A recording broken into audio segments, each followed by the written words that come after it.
Hi, everyone. My name is Charles Feldman. And my name is Ila Edgar, and we're here for another episode of Trust on Purpose. And today we have a special guest with us, and we're really excited to dive into this topic. It's been on our radar for quite a while. We're diving into psychological safety, and we have Tom Geraghty with us today. Tom, do you want to just couple of sentences? Who are you? Tell us about you. Oh, welcome. Thanks, Ila. So my name's Tom Geraghty, and I'm a professional psychological safety geek and experimentalist. Love. Yeah, I love this idea of being an experimentalist. So just quickly, Tom, what does it mean to you to be an experimentalist? Oh, that's a really good question. So it was my first job title, and ever since then, I've kind of retained it for posterity. And it means trying to focus the outcome of work on the learning from that endeavor rather than the execution of the thing. We're less focused on achieving perfection or executing perfectly every time, and more concerned with what can we learn from doing this? What can we learn to get better next time? Which sounds like it's a great kind of segue into the notion of psychological safety, because if you don't feel safe, you can't learn, or it becomes very Absolutely. difficult to learn. So that's Yeah. one of the fundamental requirements for being able to fail and learn, or even succeed and learn for that matter. Yeah, exactly. And as you were saying that, I thought about immediately the enormous pressure we put on ourselves to figure things out, to get it right, to not make a mistake. And so that internal pressure combined with potentially what our culture or our environment. And so, talk a little bit about your Yeah. perspective on that. Yeah, so I think it's interesting to sort of think about how we learn through childhood and then enter our career space. But I've got a 2-year-old daughter, and she will just try stuff. She just tries stuff and fails and tries again and gets better every time and just does it. So she doesn't have this inbuilt fear that yet, and I'm sure this will come because we all sort of develop it. She doesn't have yet this inbuilt fear of not doing something perfectly or not being able to do something. But we do develop this, and to some degree it's through school and things like that. You know, none of us want to be the person in the classroom putting up our hand saying, I don't understand, or can you repeat that? And so this progresses into our careers and this pressure to succeed every time. And of course, then our careers, we realize and we learn often, and this is often true, that the people who get the promotions, the people that get the interesting projects, are the people that succeeded last time, and not the people who failed or didn't do it perfectly, but learned a lot in the process. And so we were sort of saying this earlier, weren't we? How in many ways we should be giving the interesting projects, the challenging work, to the people that have failed before, because they've learned what went wrong and how to improve from that. And if there are a lot of successes, we can learn from successes, but we learn an awful lot more from failure. And can you imagine how that would exponentially change an organization? If instead of looking at the high potentials and the people that, look at their track record of success, we actually look at the track record of bumps and twists and dumpster fires that they've navigated and what they've learned and can apply because of that. Yeah.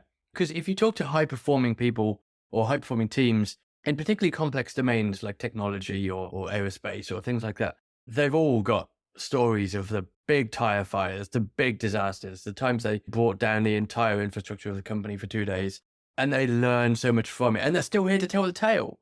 And they're so much more experienced and competent because of those failures in the past. It's not that we want to encourage failures, of course we don't. But we really do want to encourage learning. And of course, if we suppress the ability to learn from failures, or even the ability to talk about failures, then we're suppressing the ability to learn from them, which of course makes them more likely to happen in the future and the impact of them much greater in the future as well. Mhm. Yeah. So in your work and in your experience, there is sometimes a confusion or a misunderstanding about the differences between trust and psych safety. How do you Yeah. talk about that? Yeah, so this is really, it's interesting to reflect on psychological safety and how it's sort of, I think because it's become a lot more well-known over the past 5-6 years, there's been a corresponding increase in the misconceptions and misperceptions about what it means and what it means in practice. And one of those is that it's In fact, I've heard people say even it's just the same as trust, isn't it? It's just trust. No, it's not. Like, there are different components of trust. There are different kinds of trust. So we can't just say trust. What does that mean? Trust is fundamentally about what I believe about someone else, right? This is where we distinguish it in some ways. Trust is fundamentally about how we believe, what we believe about someone else. Are they competent?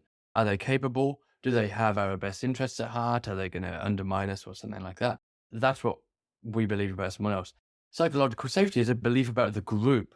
Psychological safety is about a belief about the group context that we're in and how the people in that group, and that group may consist of two people, but how people in that group will respond to things that I do.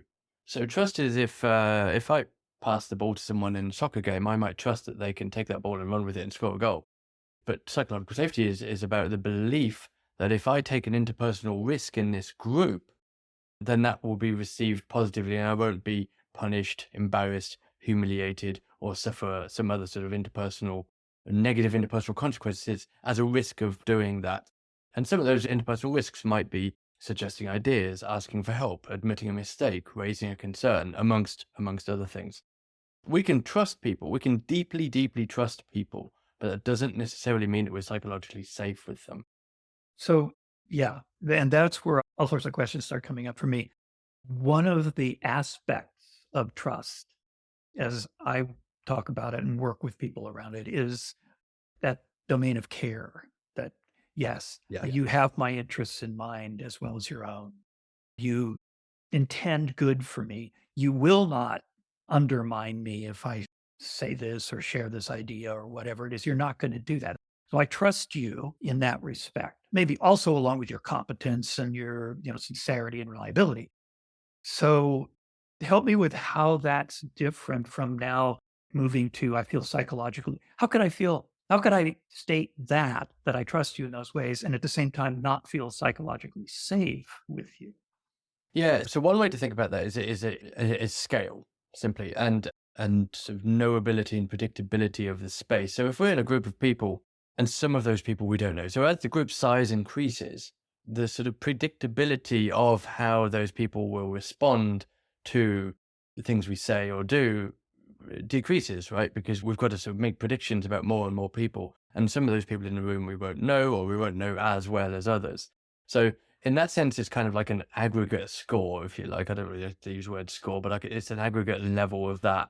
And it's also it's so contextual and so cultural as well, because what it means to feel psychologically safe can be very different from one person to the next. And the way we communicate, the way we interpret communication, and the way we communicate our preferences, and how much time we need to, or how much time we could better cope with for say answering a question. So one of the practices we espouse is if you're in a meeting and you're asking for some ideas, say from the group, one of the things we like to say is that you could try asking that question, asking for those ideas, and having complete silence for a minute before anyone suggests some ideas. And maybe maybe then you go for who's got their hand up, or maybe you get some ideas. Maybe you go around the table in order, or whatever it is.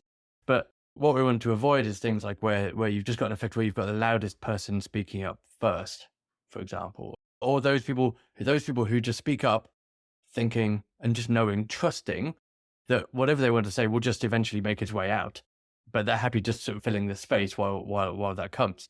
Whereas other people are far, far more comfortable trying to think about what they want to say and how they want to say it and how they want to articulate it first before they talk. Yeah. So that's you, Charles. Yeah, absolutely. I'm the classic Jungian introvert. Right. Well, and for me, that feels there's a little bit of nuance, and maybe a little bit different, is that depending on the topic. So if it's something that I'm very familiar with, very often I will have a question or a thought or idea. And I joke about this, that it's something that's new to me or that I'm still processing or learning. My best questions come 3 days later when I'm walking the dog. Yep. And so what I'm listening is, how are we creating space for all of those voices, whether they're in the moment or 3 days later walking the dog, for those ideas, those voices, those questions, those curiosities to be heard. And that it invites us to be intentional about how we design that. Yeah, exactly. That intentionality and that design how we create those environments that work for lots of different kinds of people with different cultures and preferences and experiences and backgrounds. And this is kind of what's interesting. And there's a point here about, we sometimes call this a sort of psychological safety baggage, the backpack that we bring with us. So let's say we've had a long career in whatever we're doing, and a previous job in a previous company with a different manager, I once spoke up and suggested an idea, and that manager just laughed out of the room, humiliated me, rolled their eyes, and just responded terribly. And I felt awful and embarrassed and humiliated. Now, even in a new team, in a new setting, in a new company with a new manager, if I ostensibly trust the people in that space and I know them fairly well, and someone asks me for this idea and I've got an idea that I want to speak up with, there's still, even though I know I can trust the people in that room, there's still that little red light flashing at the back of my head going, but you remember what happened last time. You remember that? That was awful. So you're probably best off just not. Yeah. Yeah. And oh my God, I'm so glad that you brought this forward. I was in a conversation with a leader yesterday, and she was talking about how focused she is on creating psychological safety in her team and, very open about it. And I'm like, but but that you're not remembering is this concept that we're saying, right? That it doesn't matter what you're doing right now. It does matter. It is important. Yeah. It's also the lived experiences that people have had that will impact how they react and respond in the moment. Yeah. So it's not only about current state. Yeah, absolutely. There's a lot to deal with gut, with experience, with culture and neurodiversity and all sorts of other, in this sense, we're getting kind of into intersectionality and privilege. So we often talk about psychological safety so one way you can think about it is a cost benefit calculation that we do in our heads. Like, what's the cost of me saying this thing versus what's the benefit of me saying this thing? Yeah. And if the benefit outweighs the cost, we'll probably say the thing. And if the cost outweighs the benefit, we'll probably stay silent or at least be so kind of guarded in how we say it. And of course, this is a tiny little calculation we kind of do in our heads every time we say anything, whenever we speak up with anything, even when we're in the pub with our friends or at home with our family or in a team, a work setting. But of course, that calculation is sometimes harder to do than others. And what we need to do is so our responsibility as teammates, as colleagues and friends, families, to try to reduce the cost of speaking up and increase the benefit of speaking up. And this is obviously quite a simplistic model of it, but it's a very practical way of thinking about it. And another point about that is that the costs of speaking up are higher for some people than others. If we come from maybe a lower socioeconomic background and we're used to scarcity, we're used to we've had a precarious life up until that point, and we're going to be pretty careful. We're going to maybe overperceive the costs of speaking up in the workplace, because the cost of us losing our job or losing out on our bonus or whatever it is are so much greater to us than for someone else who's had maybe quite a privileged background, who's got quite a nice safety net behind them, and who can take those risks in the workplace. This is shown by academic research where people from greater, more comfortable socioeconomic backgrounds actually can move faster through their careers, primarily, or for at least one reason, because they're able to take greater risks interpersonally in the workplace. They're able to ask for that bigger project. They would suggest an idea that's a bit bold to their boss, whereas the people who are from lower socioeconomic backgrounds necessarily, understandably, are somewhat more cautious about taking those risks. That's fascinating. I get that sort of practically speaking, I've experienced it, I've seen it, but I love that there's also research on that you're talking about. So is that part of psychological safety then? Is that what you're saying? This is what I'm finding interesting, is that the baggage that we bring is what's going to some degree influence our sense of psychological safety in any setting. Yeah. Even the safest, where we trust these people, we are still bringing something into that in our, what do you call it, the psychological safety backpack that we carry with us. Yeah. Yeah, exactly. And I think, so this is where it's quite interesting, and maybe the differences between the practitioner world and the academic world come out at this point. So for a long time, the academic approach to psychological safety was that there wasn't much recognition of this sort of past experience and this backpack that we bring with us, it was set primarily in the current context.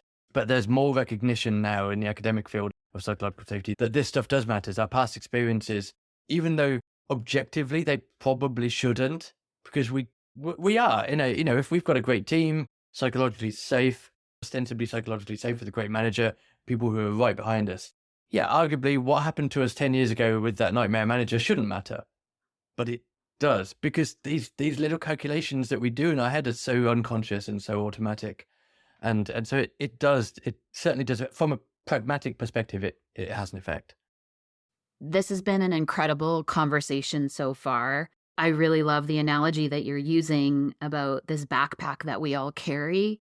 And logically or academically in past experience, this has not been part of realizing the experience and the impact of psychological safety, but knowing that our bodies carry marks and experiences that definitely impact even environments where we know logically are safe, but we get those feelings in our body, and that's so important to pay attention to. So I'm really looking forward to diving into the part 2 of this episode. Tom, thank you so much for what you've shared so far. Thanks so much. And listeners, please tune in a couple of weeks as we continue our conversation with Tom Geraghty. Thank you. On behalf of both Charles and myself, we want to say a big thank you to our producer and sound editor, Chad Penner, Hillary Rideout of Inside Out Branding, who does our promotion, our amazing graphics, and marketing for us. And our theme music was composed by Jonas Smith. If you have any questions or comments for us about the podcast, if you have a trust-related situation that you'd like us to take up in one of our episodes, we'd love to hear from you at trust@trustonpurpose.org. And we'd also like to thank you, our listeners. Take care and keep building trust on purpose. Until next time. Until next time.